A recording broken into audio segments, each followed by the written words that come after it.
国立台湾大学简韶义、吴安宇老师领军，陈冠霖、徐子敏同学所制作的 EZBud， 欢迎他们。老师另外一支麦克风。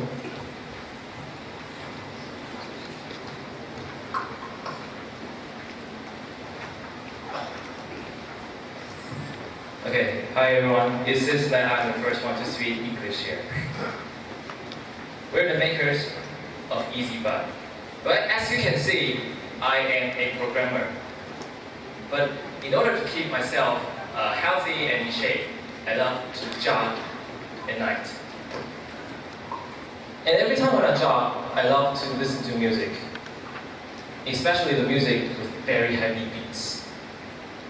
And I sometimes find that myself, I'm synchronizing my steps with the music itself, just like this. And there is one thing you have to know about jogging. Every user has their own pace, either fast or slow. And to accommodate for all users, some existing services like Spotify, they have this song list for all range of users to choose the songs they want from. Or for example, hardcore runners can choose 170 beats per minute to 180 beats per minute. I have in person tried these song lists. Yes, the songs in there are very steady. However, in the first, I am able to catch up with the music because I am so energetic. And after running for like 5 or 10 kilometers, I become so exhausted. And I can't catch up with the music. Yes, the song is steady, but we're not steady. So,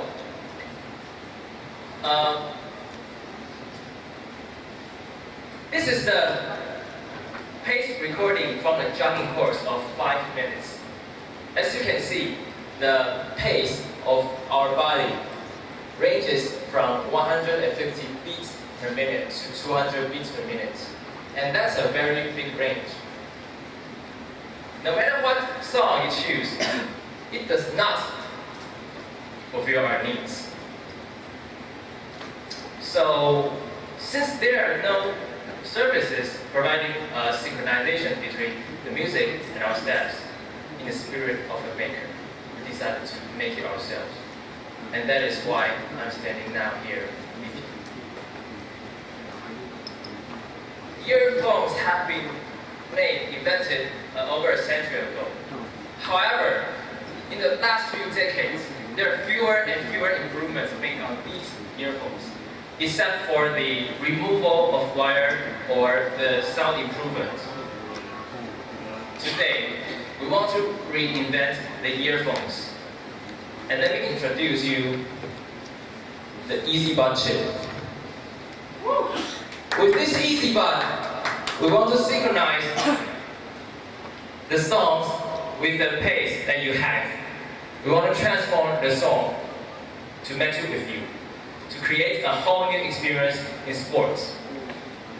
Well, for a simple illustration, before using the EZBud, Jason runs with a very bad music.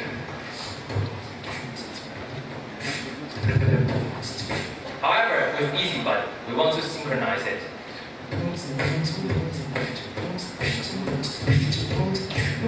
Just like that. So as you can see, everything is done on this little chip, but it's too small, so I want to show you the big picture. On the top half, it's our chip, completely made by ourselves. We have designed the circuitry. We have bought the chips from USA across the sea, and we have had these blue maps and the chips to factory to manufacture that. It includes digital to analog converter, analog to digital converter, OPMs, flash memory, Bluetooth, and for the plethysmography signal, which monitors your heart rate. And this board, EZBud board, is connected to Altera's DE0 nanoboard with a series of GPIOs. And we utilize the B0 nano board with its SD-RAM, with its accelerometer, and of course, the FPGA board itself. Well, maybe this is too abstract, so I want to show you the system diagram. This is basically everything that we have done in our chips and the FPGA. As opposed to many competitors here, they go big, we want to go small. And actually, we want to go smaller. And as opposed to many competitors here, they use Neos 2 to build their system. We want to save the time to give the users an instantaneous feedback. So we write every driver and controllers from scratch. There are several functional blocks in our DE0 EZBud system. First of all, the music beat prediction. It has to tell you the time to the next music beat.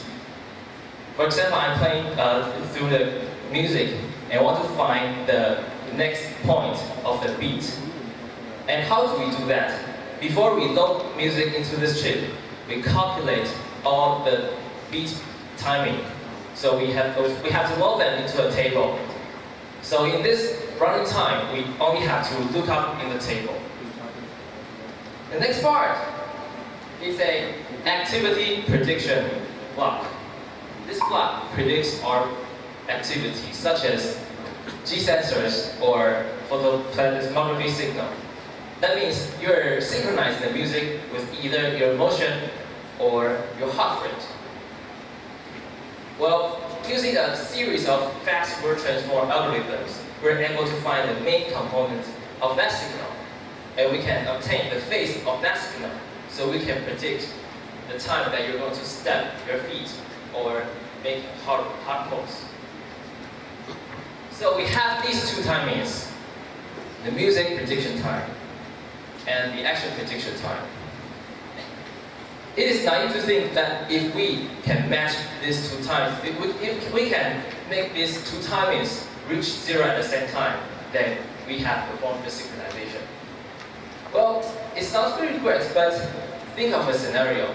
If there is only 0.1 second left to my step, however, there are still 0.5 seconds of music to play.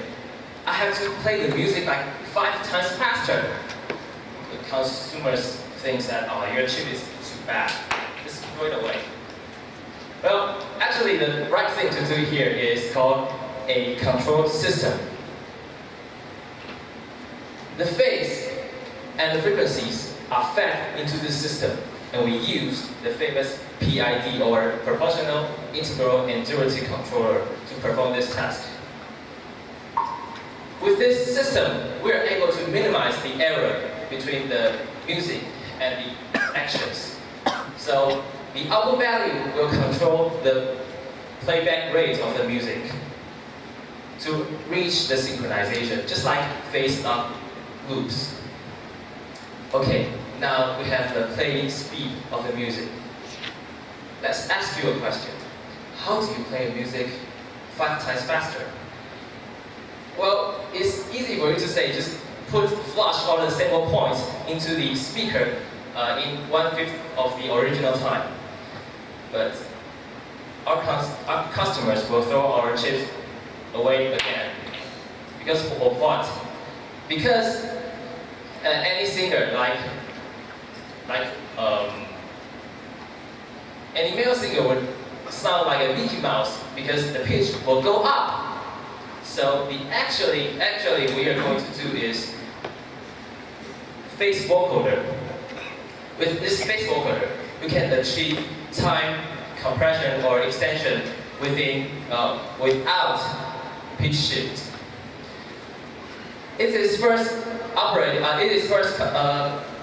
have to first implement a Fourier transform on each frame of the music. Then we're going to interpolate through time. Now we have to do another inverse FFT to obtain the resulting waveform. This is nothing. This seems to be nothing, but it is actually the most computational heavy part in our system. So the computation, it involves like hundreds and thousands of complex number operations in there. So this is how the FPGA comes to a rescue. The FPGA uses a lookup table.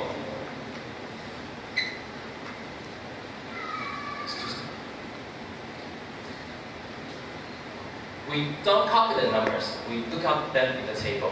And this can be efficiently achieved by the FPGAs. The second thing that FPGA can do is a custom design of the FFT.